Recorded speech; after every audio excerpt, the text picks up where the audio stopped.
네, 학부 양자역학을 시작하려고 합니다. 굳이 이제 제목을 붙이자면 Essence of Quantum Mechanics라고 짓고 싶네요.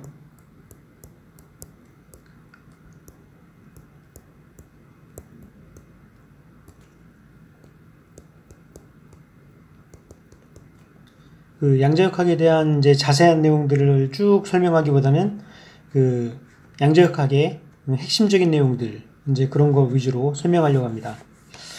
그 양자역학의 형성, 사실은 이제 양자역학이 어떻게 형성되어 있는지 이제 그거를 다루려면 사실은 그걸 다룬 게 사실은 이제 그 대학교 2학년 때 배우는 현대물리학이죠. 현대물리학에 들어오면은 그 양자역학이 어떻게 생성됐는지 이제 가장 큰 거는 양자역학에서 이제 그 중요한 그런 형성 배경이 됐던 거는 그 플랑크의 양자론이죠.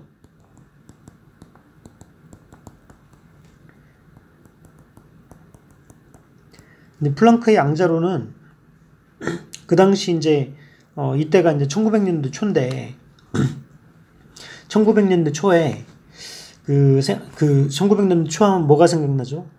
예, 1차 세계대전이 생각나죠. 예, 독일이 이제 1차 세계대전을 일으켰잖아요. 그래서 이제 그런 세계대전을 일으키는 그런 백그라운드가 됐던 기술적인 발전이 뭐였냐면 철강 산업이 발달했습니다. 그래, 철강 산업이 발달하니까 그 철강이 발달하면은 이게 용광로라든가 그런 열처리 기술이 발달돼야 되죠. 근데 열처리를 어떻게 해야 되겠어요?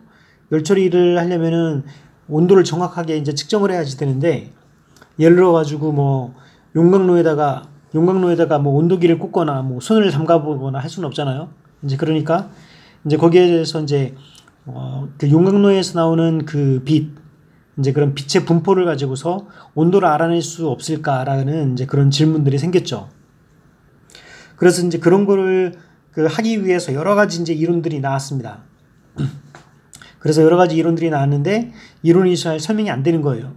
안 되는 거예요. 그래서 그 이론을 제대로 설명하기 위해서 이제 플랑크가 이제 갖고 나왔던 게 뭐냐면은 그 빛의 에너지가 바로 H바 오메가만큼 양자화가 돼 있다 하는 거죠. 그래서 이제 빛의 양자화를 처음 플랑크가 얘기를 했고, 그래서 이제 그때부터 빛의 에너지는 양자화돼 있다. 그러니까 빛의 에너지가 알갱이처럼 이제 하나 둘 셀 수 있다는 얘기죠. 이제 그렇게 되고 난 다음부터는 그게 양자역학의 시작이라고 우리가 보고 있습니다. 그렇지만 이제 플랑크가 그런 양자론을 처음 제시를 했지만 그 플랑크 자체는 양자역학에 대해서는 나름 호의적이진 않았어요. 예, 거기에 대해서는 자기가 이론을 제시했음에 불구하고 이제 거기에 대해서 약간 거부감을 가졌죠. 이제 그렇게 하다가 이제 플랑크 양자론이 나오고 그 두 번째 이제 사건이 뭐가 되냐면은 그 아인슈타인의 광전 효과죠.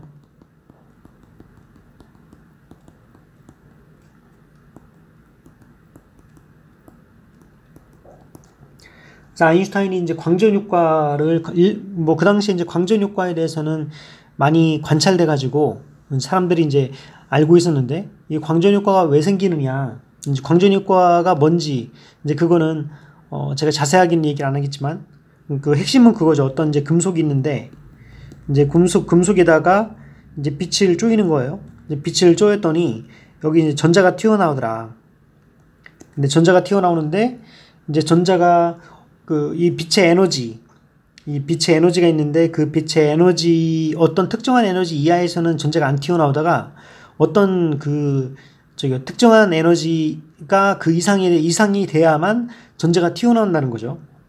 그 다음에 이제 빛의 에너지랑은 상관없이 빛의 세기를 이제 강하게 하면은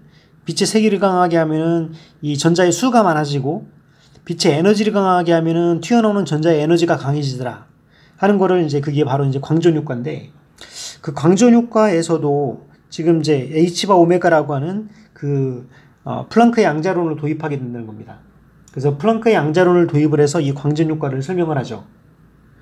그 다음에 이제 또 현대물리 시간에 이제 배웠던 그 내용 중에 세 번째는 뭐냐면은 이제 컴프턴 산란이죠.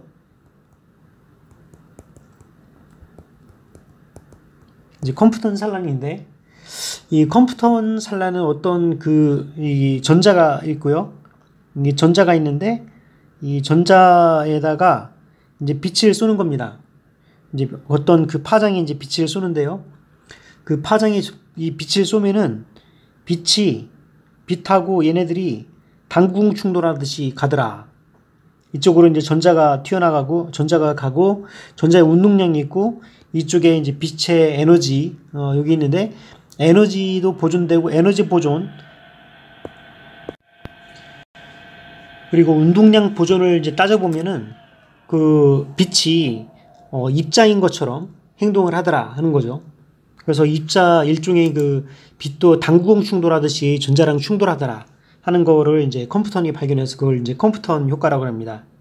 그래서 그 당시에 이제 이러한 여러 가지 그 물리학의 진전에 의해서 빛은 양자구나. 이제 빛은 하나 둘 셀 수 있는, 우리가 파동이라고도 생각할 수 있지만 그 어떤 하나 둘 셀 수 있는 양자로 우리가 다뤘을 적에 이것이 이해가 될 수 있구나. 이제 그걸 알 수가 있다는 거죠. 이제 그래서 그런 상황에 드브로이라는 사람이 이제 또 나오죠. 드브로이의 물질파.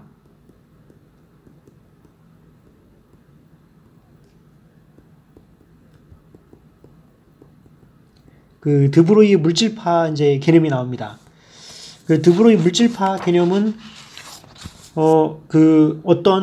우리는 이제 그 지금까지 뭐라고 얘기냐면은 전자기 파동이라고 생각했던 그 전자기 파가 전자기 파는 이제 빛이 전자기 파니까요.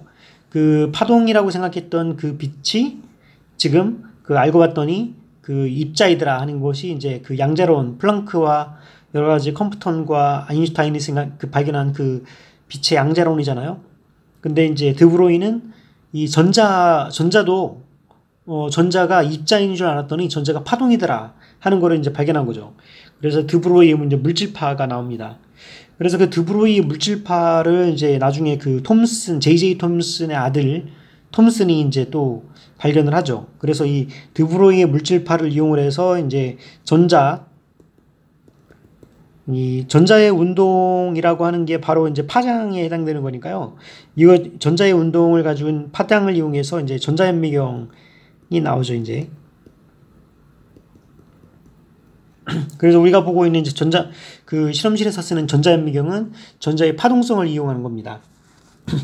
이러한 그런 상황에서 이거를 이제 최종적으로, 그리고 또 수소원자 스펙트럼 문제, 또 하나가 이제 수소원자 스펙트럼 문제였죠.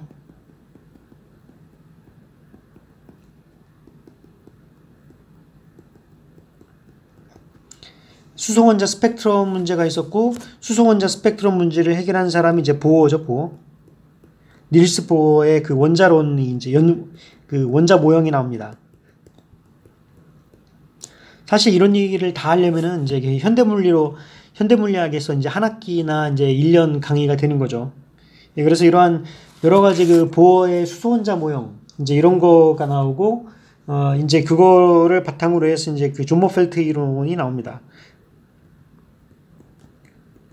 이 존 모펠트의 이제 올드 퀀텀 티어리.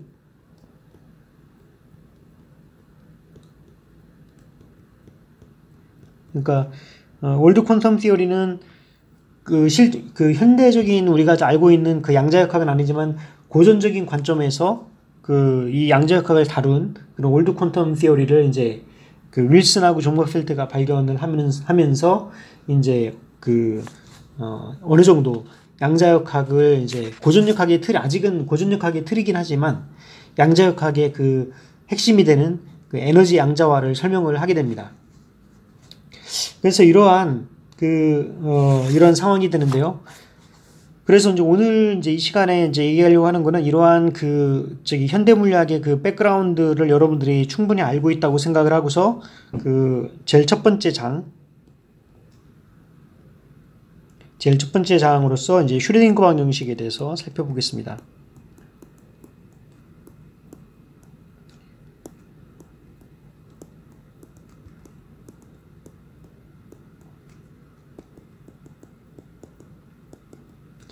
예, 슈레딩거 방정식을 이제 살펴보려고 하는데요.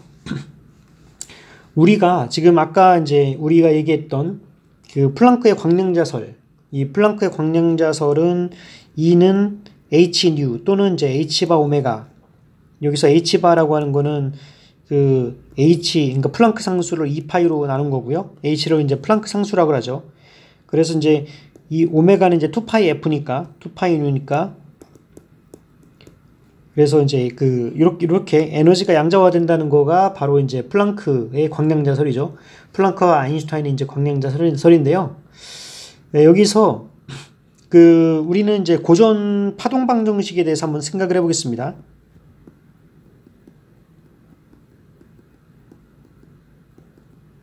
이제 고전 파동 방정식은 뭐냐면 그 라플라시안 어떤 이제 파동 푸사이가 있다라고 하면은 이 푸사이가 r과 이제 시간의 그 공간과 시간의 함수로 갖고 있는 파동이라고 하겠어요. 그러면은 이것이 그 속도인데 여기 빛의 속도는 이제 그 c라고 표현을 하니까, 예, 그래서 이렇게 되면은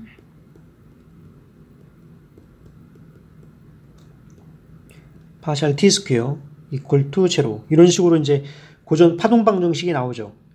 그 파동이라고 하는 거는 우리가 플랜 웨이브인데요. 이 플랜 웨이브의 수학적인 표현은 어떻게 되냐면은, 이거의 수학적인 표현은 이제 푸사이 제로의 익스포넨셜 i의 k.r 마이너스 오메가 t, 요게 이제 그 고전적인 파동의 이제 이거는 플랜 웨이브 펑션이에요.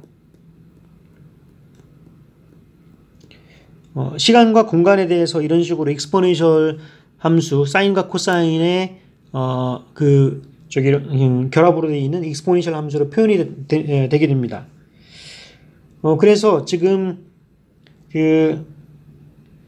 여기에서 이제 슈레딩거가 착안한 아이디어가 있습니다. 이제 아주 천재적인 아이디어인데요. 이것이 그 물리학과 수학의 차이점이라고 여러분들 생각할 수가 있을 것 같아요. 이제 수학이라고 하는 거는 우리는 굉장히 엄밀한 그 증명을 통해 가지고 그 논의가 전개가 되잖아요. 이제 물리학은 일종의 그 테크닉, 예, 그리고 테크닉과 이제 그리고 뭔가 이제 창의적인 아이디어, 이제 상상력이 좀 필요하죠. 그래서 이제 슈레딩거가 제안한 그 생각은 뭐냐면 이 수학적 오퍼레이터라는 방법을 사용을 했거든요. 그게 뭐냐면 일단은 한번 여기 이러한 그 파동 방정식에다가 이 푸사이를 한번 대입을 해보겠습니다. 이제 그렇게 되면은 이거 공간으로 2번 미분했으니까 여기에서 이제 ik가 2번 나오죠. ik가 2번 나오니까 마이너스 k제곱이 나와요. 그리고 이제 c제곱을 양변에다 이제 곱해주면은 c제곱이 나오고, 그 다음에 이제 뒤에 원래 마이너스긴 한데 여기에서 이제 시간으로 2번 미분을 하니까 여기 i 오메가 제곱이 나오죠. 근데 i가 2번 나오니까 이제 이게 마이너스가 돼가지고 플러스가 되는 거예요. 그리고 여기서 이제 오메가 제곱이 나오고 이거에 psi rt 이퀄 제로, 얘가 이제 이렇게 나오게 되죠. 그럼 이거는 0이 아니니까 여기에서 이제 k는 c분의 오메가가 나오게 되고요. 여기서 오메가는 이제 2파이 뉴죠. c분의. 그래서 c분의 뉴는 바로 파장이 파장분의 1이 돼요. 그래서 2파이분의 람다, 이걸 우리가 그 웨이브 넘버라고 얘기합니다. 또는 이제 파수라고 얘기를 하죠. 예, 그래서 지금 요 앞에 있는 거를 우리가 살펴보니까 요 앞에 있는 거에서 여기다가 이제 그 h바 제곱을 이제 곱해주면요, 요거는 에너지 단위가 되잖아요. 여기 h바 오메가가 에너지니까. 그래서 h바 제곱으로 양변을 이제 곱해주게 됩니다. 그러면 이제 k제곱 c제곱 h바 제곱 플러스 h바 제곱 오메가 제곱, 이거의 psi 이렇게 되는데, 여기서 h바 오메가 제곱이 얘가 이제 에너지가 되거든요. 그래서 이게 에너지의 제곱이 돼요. 에너지의 제곱. 그러면은 요건데 여기서 이제 그 에너지의 단위가 운동량이 여기서 운동량이 뭐가 되냐면은 요 h바 k가 바로 이제 운동량이 됩니다. 운동량. 이게 운동량이 되고, 그리고 이제 그 에너지가 해당되는 것이 이제 PC가 되는 거죠. 그래서 원래는 아인슈타인의 그 상대성계론에서 보면은 E는 mc 제곱 플러스 p제곱 c제곱 이제 이런 식으로 나와요. 이거의 제곱은 이거 m제곱의 c의 4승. 요게 이제 그 아인슈타인의 그 에너지 방정식이거든요. 이게. 예, 그래서 지금 여기서 이제 그 매스를 생각하지 않는 그 매스가 0인 빛은 매스가 0이기 때문에 이제 이걸 생각을 하면은 에너지는 이제 PC가 되죠. 예, 그래서 에너지가 PC라는 얘기는 P는 이제 H 바 K 이제 이렇게 되죠. 그래서 빛은 운동량을 갖고 있는데 운동량은 H 바 K로 나온다. 이게 이제 이 양자화된 빛의 운동량이 되겠습니다. 이거는 이제 빛뿐만 아니라 에너지, 그러니까 모든 입자에서도 이제 적용이 될 수가 있어요. 그래서 이러한 지금 해봤더니 여기다가 이제 파동 방정식, 이 고전적인 파동 방정식에다가 플랜 웨이브의 파동 방정식을 넣어서 봤더니 우리가 이제 웨이브 넘버라는 양을 우리가 알 수가 있고, 웨이브 넘버로부터 우리는 이제 운동량과 웨이브 넘버 간의 관계식을 우리가 알 수가 있습니다. 물론 이제 H바 오메가는 E는 H바 오메가 이제 그거는 여기에 포함되어 있죠.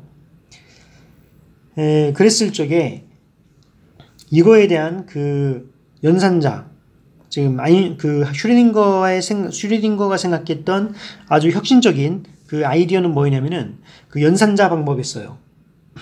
그래서 우리가 파동 방정식이 우리가 이제 1차원으로만 생각을 해보겠습니다. 쉽게 얘기하기 위해서 exponential i kx 마이너스 오메가 t 이제 1차원적으로 생각을 해보면 요거를 공간상에서 공간 미분을 해보게 되면요. 그래서 ikx가 나오죠. 그 다음에 익스포넨셜 함수는 똑같으니까 그냥 푸사이 자기가 나옵니다. 그러면은 k는 뭐냐면은 h바분의 p거든요.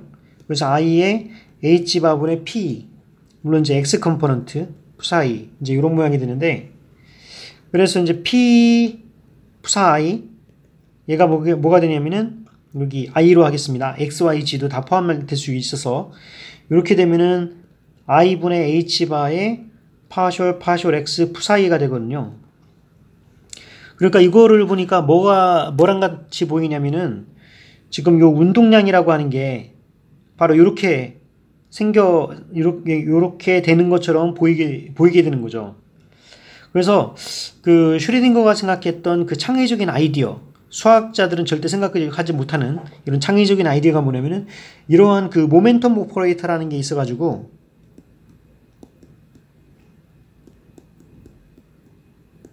이 모멘텀 오퍼레이터가 바로 3차원적으로는 i분의 h바에 될 이러한 모멘텀 오퍼레이터를 생각을 할 수가 있다. 그러니까 운동량이라고 하는 거는 실질적인 물리량이잖아요. 근데 물리량이 아니라 물리량에 대한 수학적 연산자를 고안을 하는 겁니다. 그래서 물리량의 수학적 연산자를 고용을 해서 그럼 어떤 식으로 이거를 전개할 건가 이제 좀 이따가 말씀드리려고 하는데요. 이게 운동량에 대한 모멘텀 오퍼레이터고요. 그럼 시간에 대해서 한번 미분해 볼까요? 이 푸사이를 이제 t로 시간으로 미분하면은 여기서 이제 마이너스 i 오메가가 튀어나오죠.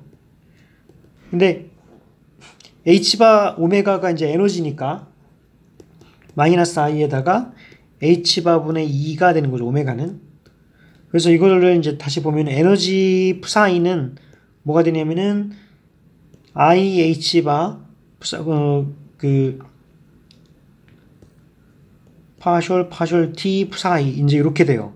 그럼 여기서도 똑같이 보니까 에너지라고 하는 게 뭐냐면 요거로 대칭이 되더라 하는 거예요. 그래서 에너지는 IH바 파셜 T의 오퍼레이터, 수학적 오퍼레이터로 생각을 해도 된다라는 겁니다.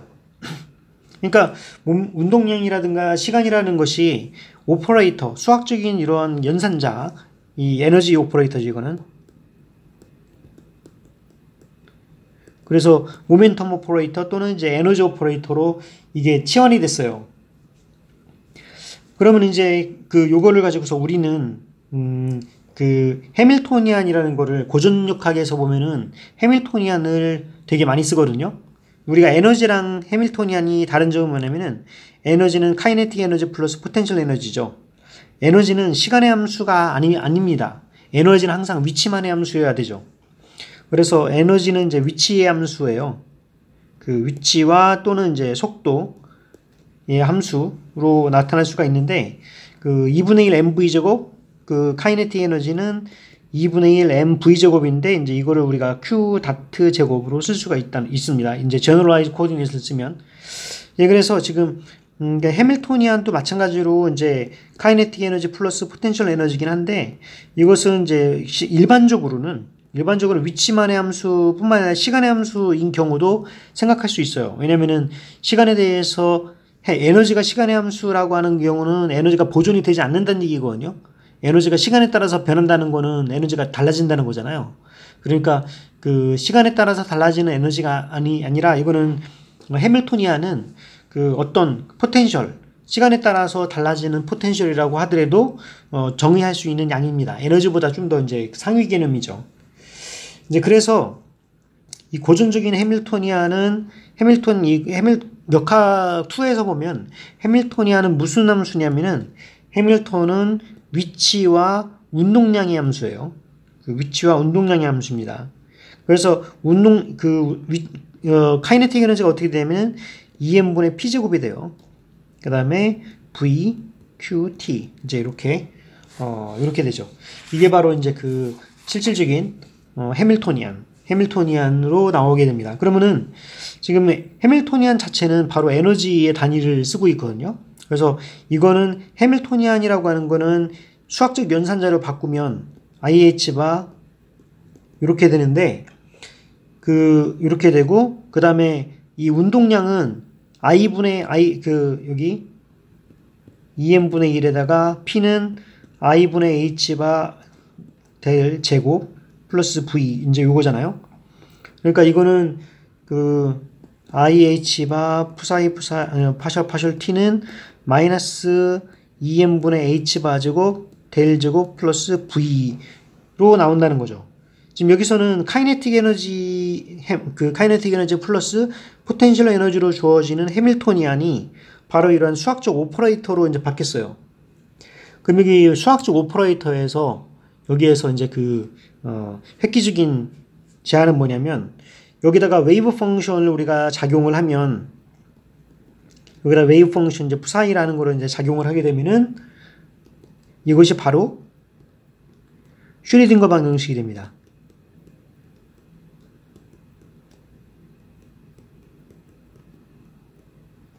이게 바로 이제 슈리딩거 방정식이라는 거죠.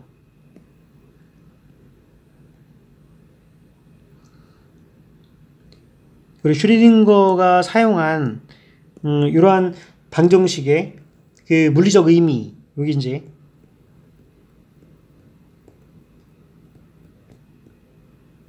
그 물리적 의미는 뭐냐면요, 우리가 H 푸사이 한 거가 바로 E 푸사이로 나오게 되거든요. 그래서 여기서 나오는 요게 바로 수학적 연산자이기 때문에 수학적 연산자를 이쪽에다가 어떤 웨이브 펑션에다가 이거를 작용을 하게 되면 바로 여기에 나오는 요게 웨이브 펑션에 작용해서 나오는 요 값을 우리가 이제 아이겐 밸류라고 얘기를 해요. 이제 고유값이라고 얘기를 하고, 이러한 고유값의 그 상태를 기술하게 된다 하는 거죠. 그리고 고유값 자체가, 여기서 나오는 고유값 자체가 에너지가 된다는 얘기예요. 그래서 이러한 거는 지금 어떤 아이디어에서 두고 있냐면, 우리가 일반적인 이러한 고전적인 파동 방정식, 이 고전적인 파동 방정식은 말 그대로 이제 편미분의 형태로 띄고 있어요. 편미분의 형태로 띄고 있는 이제 고전적 파동 방정식으로부터 우리가 어떤 아이디어를 쓰냐면은 수학적 오퍼레이터, 에너지와 운동량의 수학적 오퍼레이터를 도입을 했고, 그러한 것을 수학적 오퍼레이터가 웨이브 펑션, 이 어떤 웨이브 펑션에 작용을 했을 적에 나타나는 에너지 아이겐 밸류, 이제 요 값으로 이제 나오게 된다 하는 거죠. 사실은 이러한 아이디어는 그 굉장히 어떻게 이거를 일종의 퀀텀 점프죠. 그러니까 뭔가 논리적인 사고를 거쳐가지고 나오는 게 아니라 진짜 창의적인 생각으로 나오는 그런 생각이거든요, 이게. 지금 뭔가 이제 뭔가 진짜 새로운 아이디어를 이제 슈레딩거가 제안을 한 거죠. 예, 그래서 지금 이러한 그 개념은 그 당시에 보면 어떤 그 백그라운드를 갖고 있냐면은 선형대수의 그 개념들, 그리고 우리가 알고 있는 양자화된 그 보어에 의해서 제한된 그 에너지가 양자화되어 있다. 에너지가 양자화되어 있다는 그런 개념, 그리고 실제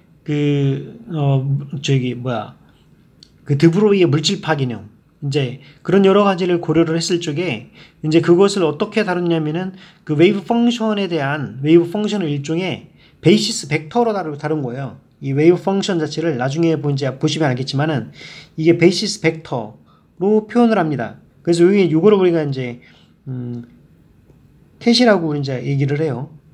그래서 베이시스 벡터로 생각을 하면은 우리가 벡터 선형대수에서 나오는 게 뭐냐면 바로 아이겐밸류 프로블럼이거든요.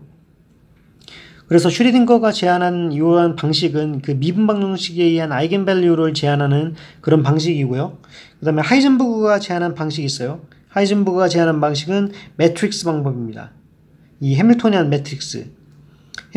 매트릭스랑 어떤 벡터를 했을 적에 여기서 어떤 아이겐밸류가 튀어나오고 이제 아이겐 스테이트가 있는, 그래서 우리가 그 선형대수에 보면은 아이겐밸류와 아이겐 스테이트 또는 이제 여기서는 아이겐 펑션이죠. 파동 함수를 썼으니까. 그래서 이러한 것들이 아이겐 스테이트와 아이겐 펑션이 존재한다라고 하는 거가 이제 하이젠버그의 그런 개념인데, 하이젠버그 개념과 슈레딩거 방정식 개념의 기본적인 개념은 똑같습니다. 그걸 나중에 이제 슈레딩거가 증명을 하게 되죠. 그래서 그럼 이러한 그 창의적인 아이디어를 갖고 있는 그 슈레딩거 방정식을 어떻게 풀 것인가, 그리고 이거의 특징이 무엇인가에 대한 얘기를 다음 시간에 하도록 하겠습니다.